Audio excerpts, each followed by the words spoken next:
January, towards the end of January, and I'm getting ready to go to Oakland.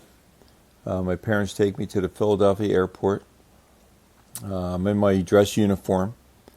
Get on the airplane, get a window seat. My parents had come to the airport with me. It was very emotional. My dad was frightened for me, so were my mother was frightened for me. But they were, smiling and, oh, you'll be fine, and write off and do all that. And I really was never good at writing home. I have to admit that. So a very scary time. I was very depressed.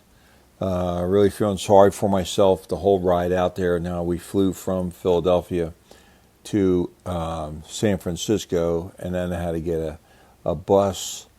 I think a few of us actually got a taxi, because there was other guys there in uniforms, and they'd say, hey, where are you heading? Oh, I got to be at such and such a place. So do I. Let's get a taxi. So we all shared a taxi. We had to pay our own way to get from the airport to report to the military base in Oakland. They had given us travel money for airfare and taxis and everything, whatever we needed, but it was up to us to find our way to that military base in Oakland. Okay, we get to the military base in Oakland. We go start through the processing. We go into the processing thing. You have all of your belongings in a duffel bag.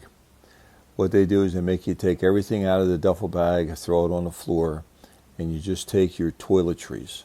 That's it. Nothing else. You're standing there in your underwear. They now take you to a different area. You get jungle fatigues, lightweight material, big pockets on the side, a jungle shirt with big pockets on your chest and big pockets on the side.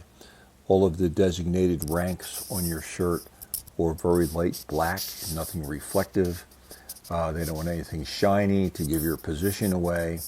And you get a jungle hat, one of those flat-rimmed hats all the way around. They took your baseball cap away from you because there was no place to put camouflage on that. The jungle hat, if you're familiar with that, has a webbing all the way around the top of the hat so you could put branches or something in there. I don't know. But it was a long sleeve shirt. If the bugs were biting you, you had to roll down the shirt. You weren't going to need any winter clothes. You had to leave your gloves there. You left your winter uniform there. You left everything there, and you didn't even take your dress uniform with you. From now on, you were in jungle fatigues, and you even had the jungle boots, which were big cleated boots on the bottom, and there were web boots on the top to keep you cool. They gave you instructions on changing your socks every day or twice a day. You had to change your underwear at least once or twice a day. You had to protect yourself against fungus and jungle rot and different things like that because it was hot all the time. So anyway, after getting through that scary thing about what you should expect, they put us on an airplane. Now, they've converted these airplanes into military transports. When you walk onto the airplane, there's one single aisle down the middle of the plane. It's a one-person aisle. And there's 4 seats on each side. So when you're walking down the aisle, there's 4 people to your left, 4 people to your right. You walk up to the airplane, you hand your guy your duffel bag with all your jungle stuff in it. He puts it in the bottom of the airplane. And you have to get on the plane. You have to go all the way to the back of the plane or wherever it is, and you have to take the next available seat. You're not allowed to stop at aisle 3 and get a window seat because your equipment, your clothes are going to come off of the bottom of the plane the same way they went in. So you go to the back of the plane, and that means your duffel bag with your equipment will be the last ones out of the baggage compartment. So that was important to do that. Anyway, we get on the plane, we leave Oakland, and they explain to us that we're going to stop in Hawaii, we're going to stop in Guam, and then we're going to drop into the air base in right by Long Binh, right outside of Saigon. So they told us they were going to make military landings at that time, so we had to be prepared for that. We weren't allowed to take our seatbelts off. We weren't allowed to walk around without permission. You weren't allowed to stand up without permission. If you had cramps or something like that, too bad. The only reason you were allowed up is to go to the bathroom, and you had to raise your hand and get permission to do that. So anyway, we get to Hawaii, and what they do is when you're going to land in a combat zone, you don't take a low, gradual drop in elevation to get down to the runway and then glide onto the runway. What you do is you fly out over the runway, and you make a circle and a very hard descent, and then you bang into the runway. So there's no chance of small weapons fire or rockets or something hitting the airplane. So we do that, and when we land in Hawaii, it makes you sick to your stomach because you're spinning around. And we did the same thing in Guam. Now, when we get into Guam, there's a rule there with these other countries that they don't want you bringing bugs in. So they come through the airplane and they spray everybody with bug stuff. So to kill any kind of flies or mosquitoes or anything that you might have on you or in your luggage or on your person or under the seat or something, because they don't want to cross-contaminate the environments with mosquitoes or insects from another part of the world. So that was that. Anyway, we land in Vietnam. We get off the airplane. You have to run. Run off the plane, grab your bag. You had to find your bag, and these guys are under the plane throwing your bags out. And you had to run into the hangar. And it's like 6 o'clock in the morning again. Run into the hangar. So in case there's rocket attack, in case there's sniper fire, you get into cover. When you get in there, they take you to the processing center there. And you go there and you hand in your paperwork. And the guy looks it up and he tells you where you're going and when they're going to come and pick you up. So they called my name. I went up and they said, okay, you're going to the 46th Engineers on the Long Bend base. I was assigned to headquarters company. I had no idea if that was good or bad. And anyway, there was a couple guys there. They already had the truck. They were waiting for me. They already knew my name. They come over. They were like Spec 4s or sergeants, not pretty low-ranking guys. And they said, welcome, come on with us. We're going to go. We've got to wait for one more guy. And the other guy got off. I think his name was Dietzman. He was from Chicago. And so we get in the back of this pickup truck with these guys, and they drove us from the airport down through the towns there. They were kind of casual about the whole thing. And I was scared to death. And we went to the base. So we get to the base, and you get to just hang out for a little bit. No, because it was like midnight, and it was like midnight. And in the morning you get a breakfast. So we got breakfast, and right at breakfast a siren went off, that were incoming rockets. So whatever you were doing, you just left it. You stood up and you ran into the bunker. Outside of most of the buildings, there was a concrete bunker, kind of looked like something that Fred Flintstone would have. And it had sandbags all around it, sandbags on the roof, and it was standing room only. And you just went in there and you stood there until it was all clear siren, and then you went back and you finished your breakfast and went about your day. So I was assigned to the 46th Engineers. I was in headquarters company, which means all the colonels and majors and lieutenant colonels and everything were in and out of that motor pool. We had a lot of trucks and small trucks and Jeeps. Most of the Jeeps had machine guns on them for the colonels that would drive. They had a driver. The colonel would sit shotgun, and he would either have one or two military marksmen in the back with machine guns and shotguns, whatever it was, to protect them. And that's the vehicles that we took care of.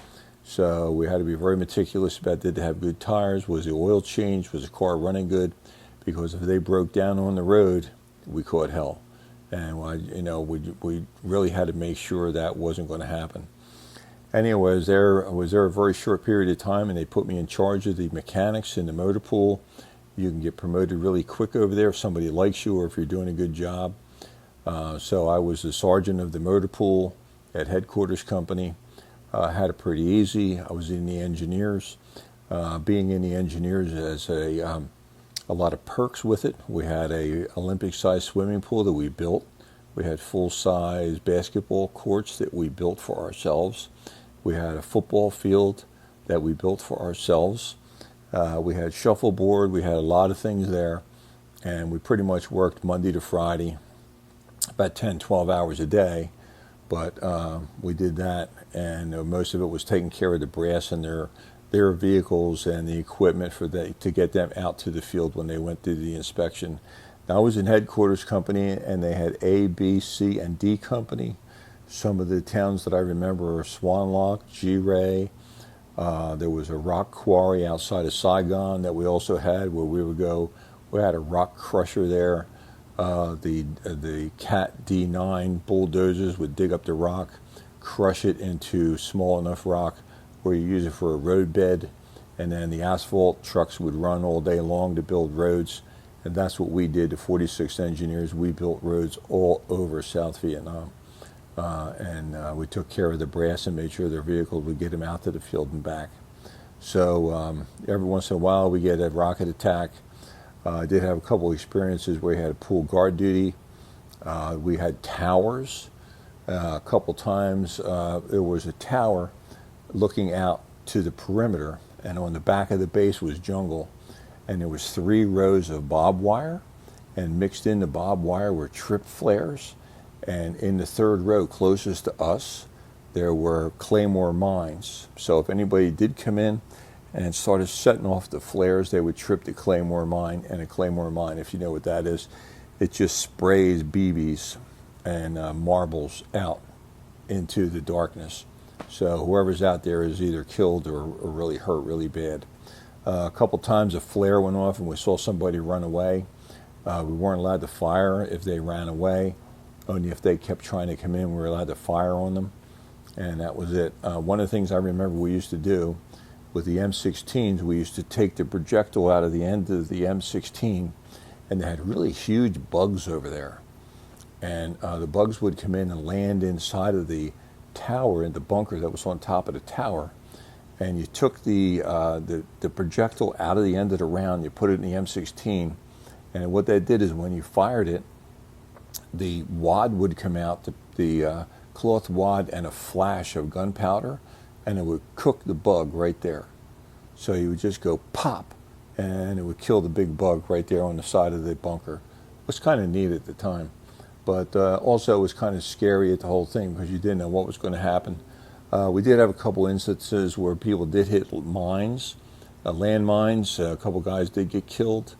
Motor vehicle accidents took most of the lives that was in my company. They run off the road, they got ran off the road, they get a flat tire and run into the rice paddy, and a couple guys got killed that way. Anyway, to finish this up, I was there about 10 months, 2 weeks, 3 days. They told us that we were going to be pulled out. We were going to shut down our base early. We had mostly Korean War equipment. It was all flathead 6 cylinders, which was very old equipment. I knew how to fix them. And that's how I wound up being in charge of the motor pool, because I knew what to do with them. Anyway, we started turning over the equipment to the South Vietnamese Army, and we all went to the transportation center. And I remember they called out 300 names, and my name was one of them, and we all had to go to this one area. And then the sergeant gets up and he says, "Okay, the Bob Hope show is going to start in an hour.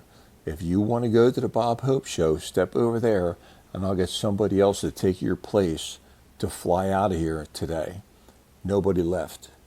Everybody stood there. They said, "Bob Hope who?" They didn't want to be bothered. Just get us the hell out of here. So, and that's what happened. I got on the airplane after that amount of time. I was lucky. Really didn't get hurt or anything while I was over there. Had a couple close calls with motor vehicle accidents because everybody was a terrible driver over there.